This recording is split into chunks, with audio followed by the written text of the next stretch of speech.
지금 세 분이 다 일치해서 정의, 형평 원칙을 말씀하시면서 윤 대통령 구속 필요성을 강조하시는데 죄송한 말씀이지만 이재명 대표에게 안 할 수가 없어요. 이재명 대표는 구속되지 않은 상태에서 말씀하신 대로 공범일 수도 있는 사람들과 여러 가지 작용을 하고 있습니다. 그리고 공범으로 인정되는 분들 이미 재판받고 형 확정된 분도 있고 1심 선고, 2심 선고 나서 지금 감옥에 갇힌 분도 있어요. 그렇게 따져보면은 그분은 그럼 왜 구속 안 하느냐라는 논리를 대면 아마 별로 썩 괜찮은 답변을 못 하실 겁니다. 그렇게만 얘기하면. 그러니까 제 얘기는 윤 대통령이 말씀하신 대로 뭐 비화폰을 원격으로 누가 그랬는지는 모르지만 뭐 기록을 없앴다든지 또는 뭐 장군들의 뭐 진술에 대해서 어떤 영향력을 끼쳤다든지 충분히 그 얘기는 하실 수도 있지만 정의와 형평의 관점에서 윤 대통령 구속해야 한다는 논리는 똑같이 다른 분에게도 적용돼야 한다는 것을 말씀하시고 말씀을 하시면 제가 인정하겠어요.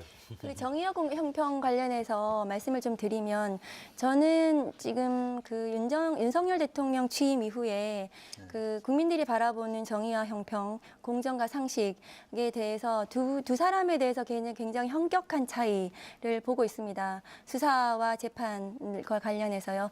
예를 들면 지금 그 내란의 혐의와 이재명 대표가 받는 혐의를 어떻게 비교할 수 있겠습니까? 그리고 그 아까 이제 저 윤석열 대통령에 대한 구속 취소와 관련해서 법원에서 형사소송법을 제대로 적용하지 않은 위법한 구속 취소 결정이 있었습니다. 그리고 즉시 항고도 하지 않았고요. 그런데 그런 정말 윤석열만을 위한 계산법, 윤석열만을 위한 맞춤형 구속 취소와 즉시 항고 포기가 있었습니다. 그 유리한. 그런데 이재명 대표 같은 경우에 제가 항소심 재판 관련해서 뭐 633을 계속 주장을 하셨더라고요. 국힘에서. 그래서 과연 항소심 재판이 3개월 만에 모두 끝났는지를 지난 3년치를 제가 확인해 봤습니다. 그랬더니 3개월 내에 끝나지 않고 평균적으로 한 5개월 이상은 끌었더라고요. 그러니까 현저히 불균형하게 어떤 사람에 대해서는 굉장히 유리한 법 적용을 하고 어떤 사람에 대해서는 불리한 법 적용을 하고 야당 대표에 대해서는 2년, 3년 무자비한 수사를 계속하는 이런 사태에 대해서 국민들은 이것이 과연 공정과 상식이 맞는가, 형평에 맞는가 이런 문제의식이 있으실 것 같거든요.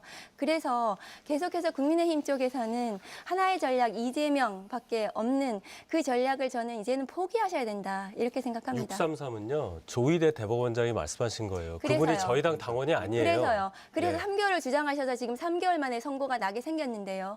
그런데 이 3개월이 모든 피고인에게 제가 공직선거법으로 재판받는 항소심 피고인들에게 과연 3개월이 모두 적용됐는가를 제가 확인을 해봤습니다. 대법원에. 했더니 3개월이 모든 피고인에게 적용되지 않았음에도 불구하고 한 사람에 대해서는 무조건 3개월이 된다 이렇게 주장을 해서 3개월 만에 선고가 나는 겁니다. 그러면 과연 이 법 적용이 어떤 윤석열만을 위한 유리한 법 적용과 이재명만을 위한 불리한 법 적용이 있었던 것은 아닌가 이런 문제의식에 대해서 한번 고민해 봐야 된다고 생각합니다. 너무 나간 말씀이죠. 3개월 안에 선고를 한다고 했어요. 그래서 대법원이. 지금 3월 26일 날 자, 그럼 6월 선고하는 26일 안에 거잖아요. 납니까? 그러니까요. 그래서 그건 안 나온 얘기잖아요. 항소심 재판을 말씀드린 거예요, 저는.